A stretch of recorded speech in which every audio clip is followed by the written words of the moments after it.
부동산 불패라는 믿음의 진원지 서울 강남입니다. 그 믿음에 균열이 생기기 시작했습니다. 강남 3구와 용산구의 아파트값이 일제히 하락세로 돌아섰습니다.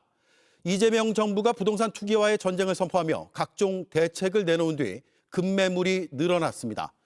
이 대통령은 망국적인 부동산 공화국을 해체하는 것은 넘지 못할 벽이 아니라고 강조했습니다. 첫 소식 전다빈 기자입니다. 서울 강남구 대치동의 한 아파트입니다. 지난해 10월 전용 59제곱미터가 29억 원에 거래됐는데 지난주엔 25억 원에 계약됐습니다. 저층 매물이란 차이가 있다는 점을 고려해도 4억 원이나 떨어진 겁니다. 거래대에서 소지 허가서를 넣은 걸로 다주택자 매물이었어요. 한국부동산원은 이처럼 가격을 낮춘 다주택자 매물의 영향으로 서울 강남 3구와 용산구의 아파트 가격이 하락 전환했다고 밝혔습니다. 강남 서초구와 용산구는 재작년 3월 이후 약 2년 만의 하락입니다. 서울 전체 아파트값 상승률도 0.11%로 4주 연속 둔화됐습니다. 앞으로 강남권의 집값은 더 내리고 한강벨트 등 그간 집값이 많이 오른 다른 지역으로 하락세가 확산될 가능성이 있습니다. 매물이 쌓이고 있지만 매수층에선 여전히 비싸다는 인식이 많기 때문입니다. 손님들이 쉽게 매수로 따라붙지는 않고 있습니다. 매수층에서는 조금 더 가격 하락을 전망해서 결정을 유보하는 분위기입니다. 이재명 대통령은 오늘 집값 하락을 언급하며 생산적 금융으로 자본 대전환이 가속화돼야 한다고 강조했습니다.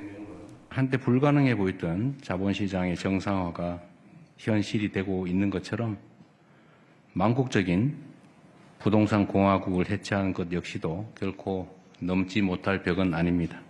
실제로 서울 지역에서 상당폭의 집값 하락이 나타나고 있습니다. 양도세 중과 혜택이 끝나는 5월 9일까지 집을 팔지 않은 다주택자에겐 정부가 보유세를 더 매길 수 있다는 전망도 나옵니다. JTBC 전다빈입니다. 오늘 발표된 전국 지표조사에서 국민의힘이 지지율 17%라는 성적표를 받았습니다. 계엄 직후에도 20%대였습니다. 그때보다 많이 떨어졌습니다. 장동혁 체제의 최저치입니다. 황예리 기자입니다. 윤석열 전 대통령에 대한 1심 무기징역 선고 이후 절윤 요구를 거부했던 장동혁 국민의힘 대표. 절연의 주장을 반복하는 것은 분열의 씨앗을 뿌리는 일입니다. 단호하게 절연해야 할 대상은 오히려 이들입니다.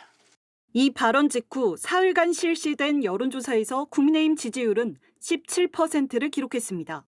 지난해 8월 26일에 취임한 장 대표 체제 이후 20%대 초반을 유지하다가 처음으로 10%대로 내려앉은 겁니다. 12.3 계엄 직후 지지율인 26%보다도 9%포인트 낮은 수치입니다.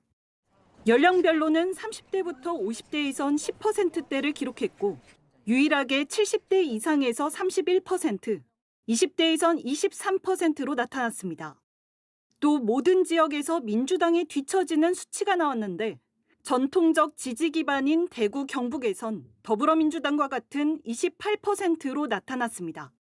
당내에서는 장 대표의 윤어게인 기조에 대한 반감이 반영된 것이란 해석이 나옵니다. 한 의원은 JTBC에 장 대표의 윤 전 대통령 선고 관련 메시지가 결정적이었다며 국민들이 국민의힘을 윤어게인 세력으로 보는데 대여 투쟁을 하는 게 들리겠냐고 했습니다. 한동훈 전 국민의힘 대표도 민주당 폭주를 제어할 자격이 있느냐는 국민들의 질문이 숫자로 나오는 것이라고 지적했습니다. 실제 이번 조사에서 장 대표에 대한 부정평가는 62%로 긍정평가 23%를 3배 가까이 앞질렀습니다. 다만 국민의힘 지지층에선 장 대표에 대한 긍정평가가 58%로 나타났습니다. JTBC 황예린입니다. 신천지의 위장 조직으로 지목된 근우회가 2022년 대선 직후 윤석열 당선 축하 파티까지 연 것으로 확인됐습니다. 그해 대선 때 근우회는 신천지와 윤석열 캠프의 가교 역할을 했습니다. 저희가 입수한 통화 녹취엔 자신들이 목숨 걸고 당선시켰고 축하 모임에 500명이 참석한다는 근우회 회장의 목소리가 들어있습니다. 신천지는 이 단체와 자신들이 무관하다고 주장합니다. 하지만 검경합수부는 이 녹취를 분석하며 신천지 정교유착 혐의를 수사 중입니다. 먼저 정혜성 기자의 단독 보도입니다. 여성단체 근우회가 대선 직후인 2022년 3월 21일에 연 창립 95주년 기념식입니다.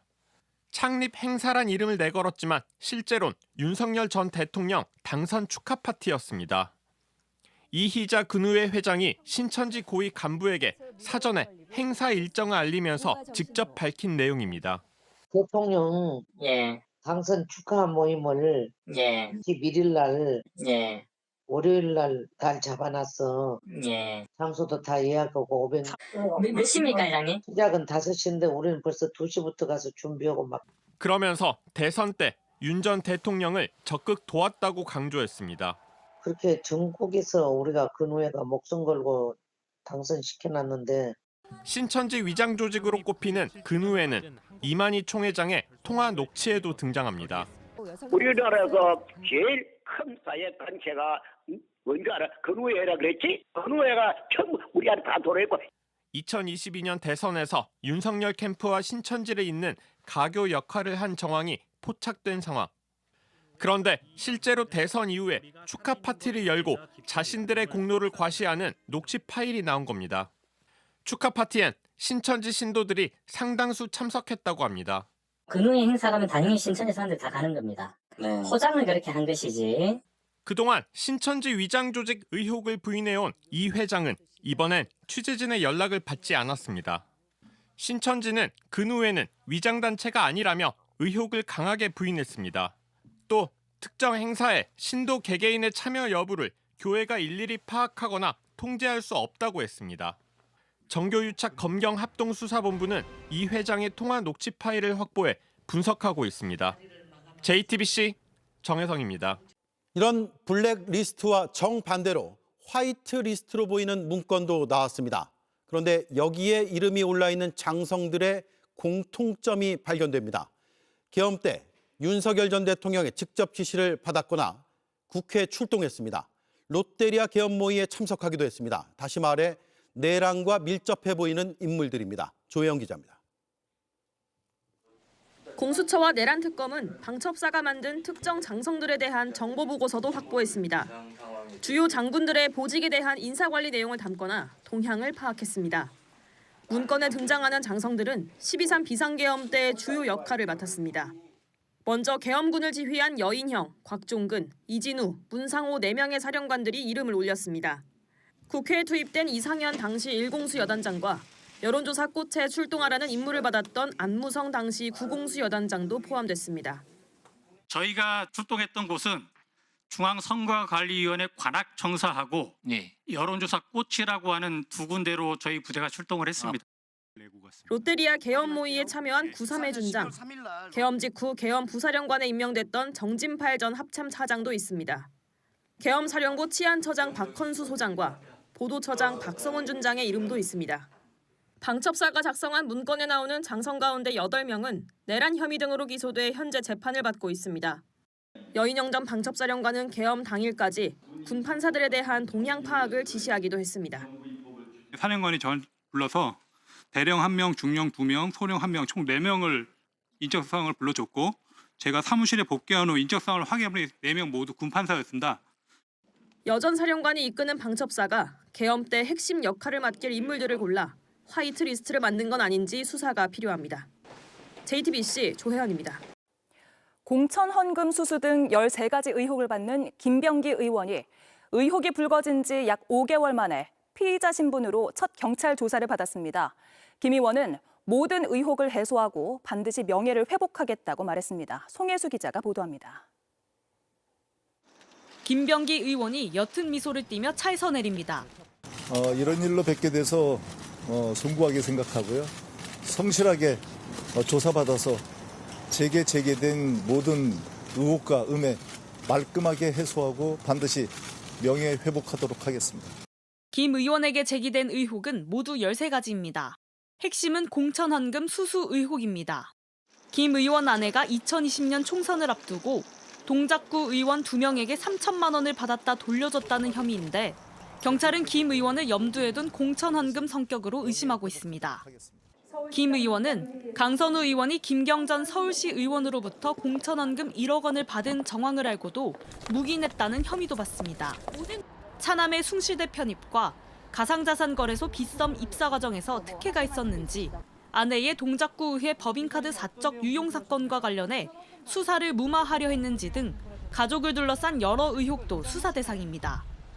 앞서 제기된 의혹 하나라도 법적 책임이 있을 경우 정치를 그만두겠다며 혐의를 부인해온 김 의원은 오늘도 경찰이 핵심 물증으로 지목한 차남 집에 있던 비밀 금고에 대해 존재 자체를 인정하지 않았습니다.